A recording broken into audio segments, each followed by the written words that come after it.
네, 안녕하세요. 네, 저번 시간까지 인다이렉트, 다이렉트 밴드갭 배웠었죠. 자, 또 이번에 격자 안에서 또 알아야 되는 것 중에 하나가 유효 질량이라는 거예요. 유효 질량이라는 건 뭐냐? 자, 일단 질량 우리가 전자를 주로 생각을 하죠. 그래서 전자의 질량은 얼마일까요? 질량. 이렇게 누가 물어봤어요. 이거는 진공에서를 말하는 겁니다. 진공에서. 진공에서의 어, 그 일렉트론의 질량을 묻는 거예요. M0라고 많이 줬거든요. 그리고 교양있는 현대 시민이라면 9.11 곱하기 10의 마이너스 31cm이라는 거 정도 알아야겠죠. 몰라도 됩니다. 이런 게 있어요. 근데 어, 여기서 질문 하나만 드려볼게요. 질량이 뭘까요? 질량이라는 건 뭘까요? 질량이 먼저 정해졌을까요? 아니면 F는 MA다가 먼저 정해졌을까요? 아, 이게 놀라운 겁니다. 사실 질량은 요거랑 굉장히 생긴 게 비슷해요. V는 R 곱하기 I. 뭔가 비슷하지 않아요? 사실은 이게 I는 R분의 1의 V로 쓰는 게 좀 더 맞는 거긴 한데, 어쨌건 질량이라는 거는 질량, 내가 힘을 줬을 때 가속도가 얼마나 붙나 의 비례상수입니다. 네, 힘이 질량 곱하기 가속도가 아니고요, 질량이 힘 나누기 가속도인 겁니다. 에헤.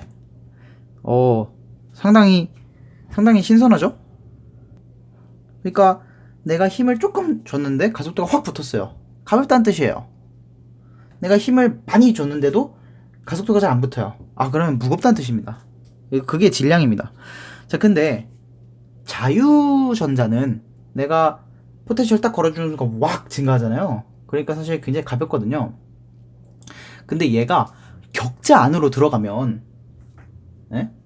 여기 전자가 있어요. 근데 얘가 어떤 격자 안으로 들어가면 여기 막 플러스들이 있을 거 아니에요. 그죠? 그리고 여기 막 뭔가 불순물 같은 것도 있어가지고 막 이렇게 밀어내는, 뭔가 이렇게 이렇게 밀어내고 있는 밀어내고 있다는 표시입니다. 밀어내고 있는 애도 있을 것이고, 얘 플러스가 막 위아래로 막 왔다리 갔다리 하면서 진동도 하고 있겠죠. 근데 얘가 이렇게 있는데 진공에서는 얘가 그냥 슝 하고 갔어요. 근데 이 격자 내에서는 슝 하고 가고 싶은데 막 하다가도 막 부딪히고 막, 예? 뭐 이렇게 이런 애 있으면 또 밀려나기도 하고, 그 다음에 또 이 근처로 가면 또 여기 플러스가 있어주잖아요. 그러니까 또 가속도 하고 막 그래요. 그러면서 막 개판을 치면서 가게 됩니다. 그래서 똑같은 힘을 걸어줘도 가속이 좀 달라요. 그거를 이펙티브 매스라고 합니다. 그래서 유효 질량은 m 스타로 표현을 해요.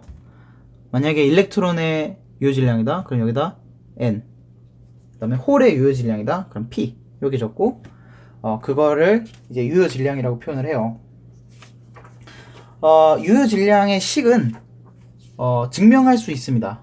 이거는 이게 얼마였더라? 이게 아마 에너지를 K에 대해서 두 번 미분한 다음에 요거를 분모로 놓고 위에다가 하바 제곱을 집어넣나? 이럴 거예요. 이렇게 됩니다. 그리고 이거는 어디서부터 오냐면, 에너지는 2분의 1 mv 제곱이고, 운동량 P는 mv인데 요게 hk 라는 식이 있어요. 이거 하버 kg 라는 식이 있어요. 요거를 대입해가지고 2분의 m p제곱을 만든 다음에 여기다가 대입을 해서는 2m분의 하바 제곱 k제곱을 만들어가지고 2랑 k제곱이 나왔죠? 요거 아래로 내려주고, 그러면 2의 k제곱에는 2m분의 h제곱 이죠? 그래서 이 관계식을 이용해 가지고 이거를 미분을 몇 번 쳐서 그 EK 다이어그램 있었잖아요. 이게 이거 하지 말고 이게 이게 E고 이게 K거든요. 그래서 이 K를 없애주기 위해서 E를 K로 두 번 미분해 줍니다. 그럼 사라지겠죠? 그 식들을 이용해 가지고 요 M을 이렇게 만들 수 있어요. 네. 그냥 나누면 안 되는 거였잖아, 생각해보니까. K에 대한 식인데. 그러니까 이게 Y는 AX 제곱인데, X 제곱을 없애주려고 두 번 미분하는 겁니다. 그거랑 똑같아요. 근데 어쨌건 이렇게 씁니다. 이걸 외워야 될까요? 글쎄요. 그거는 교수님이 외우라고 했으면 외우고, 외우지 말라고 했으면 안 외우는데, 일반적으로는 안 외우라고 하겠죠. 예. 그리고 이거는 격자마다 다 다릅니다. 유효질량이라는 건. 그래서 당연히 전자의 유효질량이 있으면 홀의 유효질량도 있고요. 심지어 이거는 텐서기 때문에 x, y, z축 방향으로 다 달라요. 격자가 결정이 위로 이쪽으로는 되게 이쁘게 있는데 위쪽으로는 개판일 수도 있잖아요. 그죠? 그런 그 방향성이 있기 때문에 x, y, z축에 따라서 방향도 다 달라요. 재료마다 x, y, z축마다 전부 다름. 이렇게만 알고 계시면 될 것 같아요. 네, 요거를 유효질량이라고 합니다. 포인트는 요거죠. 이 질량이라는 게 요건데, 진공에서 힘을 줄 때랑 격자 안에서 힘을 줄 때 가속도가 얼마나 붙는가가 다르기 때문에 질량이 다르고, 그것을 m스타라고 표현을 한다. 그리고 그건 식은 이렇게 되는데, 식은 그렇게 중요한 건 아닙니다. 여기서는. 자, 어쨌건 여기 유효질량에 대한 이야기입니다. 오케이. 자, 그 다음에 진성, 인트린직, 익스트린직에 대한 설명을 드려야겠어요. 인트린직, 익스트린직. 요거는 좀 상대적으로 쉽습니다. 자, 반도체라는 거는 어느 정도 그 자체적으로 리컴비네이션이 일어나기도 하고 일렉트론 홀 페어 제너레이션이 생기기도 해요. 일렉트론 홀 페어 제너레이션이 뭔지는 배우셨을 것 같아요.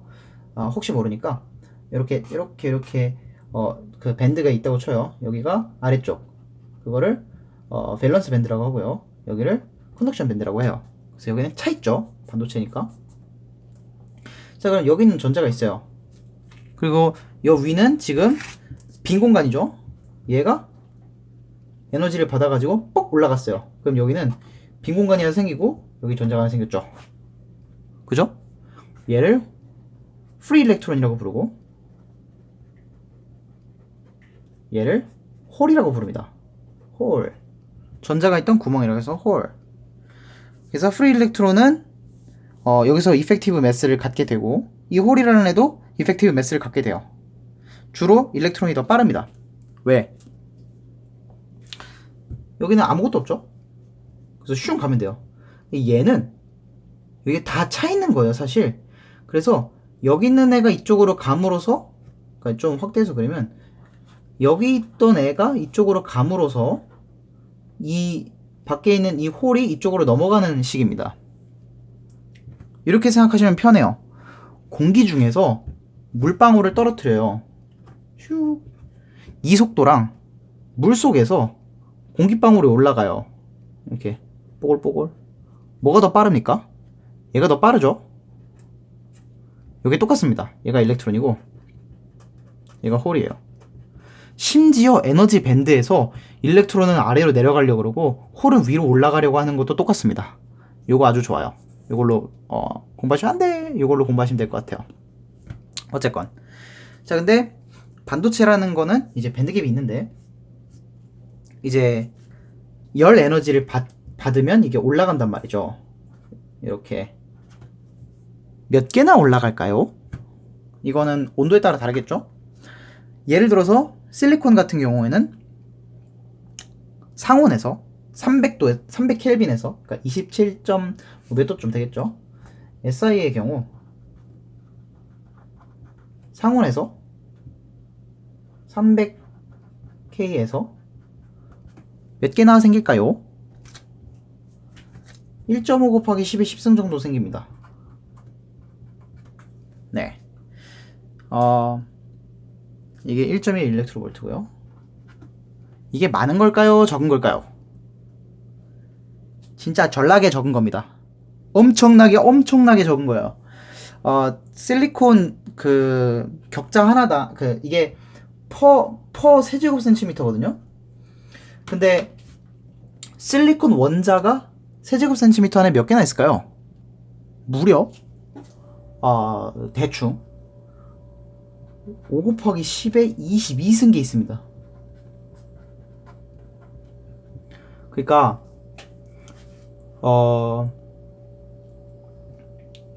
10승과 22승은 얼마야?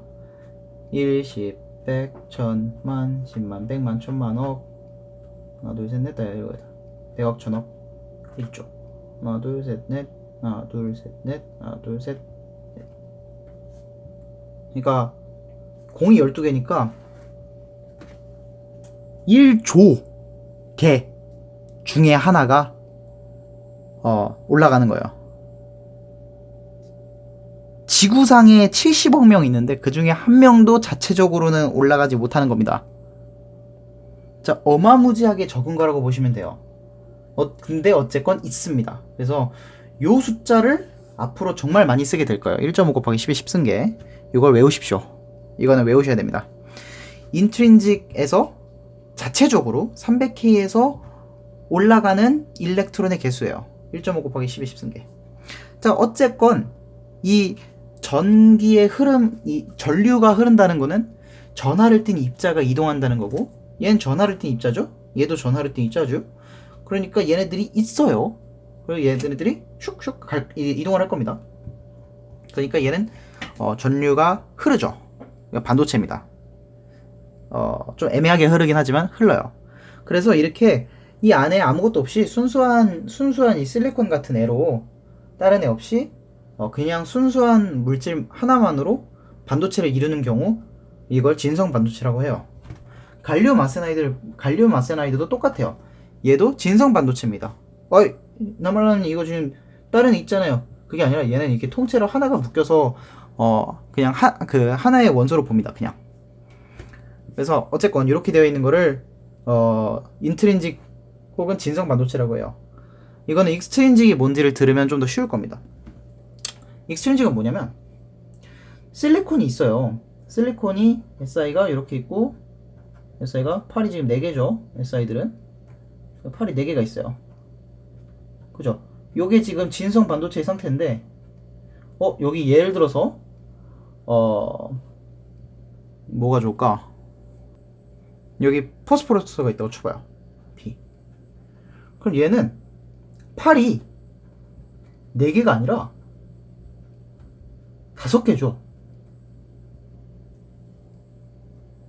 전자가 하나가 남아요. 그러면 얘는 어떻게 될까요? 이거를 똑같이 그린다면 이렇게 있는데 전자 하나가 혼자 덩그러니 있는 거예요. 얘 어디냐면은 이 아래 굉장히 가까이 이렇게 있어요. 굉장히 가까이. 그래서 원래는 여기서 이렇게 올라가는 게 이게 1조분의 1의 확률이었잖아요. 근데 얘는 100% 넘어갑니다. 100%. 그래서 예를 들어서 5 곱하기 10의 22승계 실리콘인데 얘를 10의 15승계 퍼 센티미터 세제곱에 넣어줬어요. 그러면은 아까는 자체적으로는 전자가 1.5 곱하기 10의 10승계였는데 지금은 얘도 있고 올라가는 건 당연히 있죠. 그리고 얘가 있는 겁니다. 이만큼의 전자가 있는 거예요. 이 위에. 요거 덕택에. 이렇게 올라가는 거 덕택에. 근데 보시면은 10의 15승계랑 1.5 곱하기 10의 10승계랑 비교하면은 얘는 없는 거나 마찬가지죠. 10,000원이랑 11,000원이랑 같은 거죠. 둘 다 가난한 거잖아요. 예. 가난한 대학원생입니다. 예, 그러니까 얘는 그냥 무시해버리고 그냥 요걸로만 계산을 할 수 있게 돼요. 나중에는. 그래서 이렇게 불손한 녀석들, 이 불순물들을 추가해주는 걸로 반도체적인 성질을 갖는 거를 익스트린직 혹은 외인성 반도체라고 합니다. 이게 꼭 P가 있을 필요는 없어요. 만약에 하나가 모자르면 뭐가 있을까? 보론이 있어요. 예를 들어서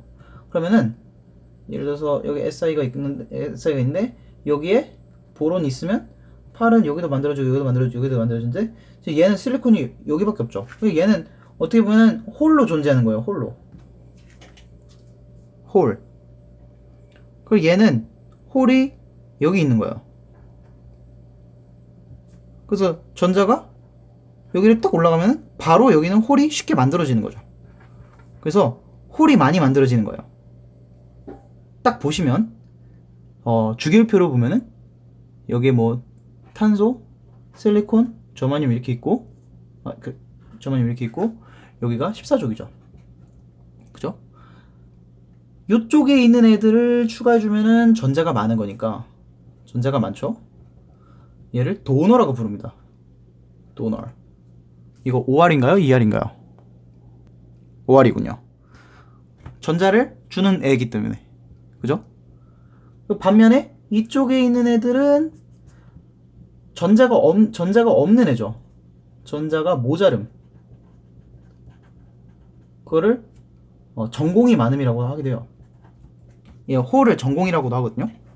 그래서 얘네 쪽을 넣어주면은 억셉터를 넣어준다고요. 네. 이렇게 해서 전공이 많은 거를 P타입이라 그러고 전자가 많은 걸 N타입이라 그러는데 얘를 추가해주면 P타입 실리콘이 되는 거고 얘를 넣어주면 N타입 실리콘이 되는 겁니다. 그것들을 외인성 반도체 혹은 익스트린직 반도체 세미컨덕터라고 말을 해요. 아시겠죠? 자, 오늘은 여기까지 하겠습니다. 아무튼 쭉쭉 진도 나가봅시다잉. 다 해봐요.